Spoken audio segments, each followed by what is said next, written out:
I'm Jeff Ely, Professor of Economics, and I teach the Advanced Game Theory course in the MMSS program. Game theory is really about everything that happens when people interact. It's really just a way of trying to mathematically formalize some kind of social interaction where every person in the interaction has their own goal. The interaction has its rules, things that determine what can be done, what can't be done, and the interaction determines an outcome, and everyone's trying to get the outcome that they like the best. So from the lowest level, just how to live your life, how to think formally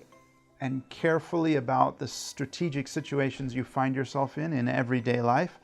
to much higher level and bigger picture things like how would we design a government auction to efficiently allocate wireless spectrum among all of the bidders with their competing interests. So it really ranges from that full spectrum of things that we can apply it to. They learn how to think about situations from this strategic point of view, how to distill it into who are the participants, what are their goals, what can they do, and then how to mathematically analyze using the theory of games, solution concepts we call them, these situations and make predictions of what's going to happen, and also sometimes make prescriptions, advice to a person who might be playing a game, what they should do.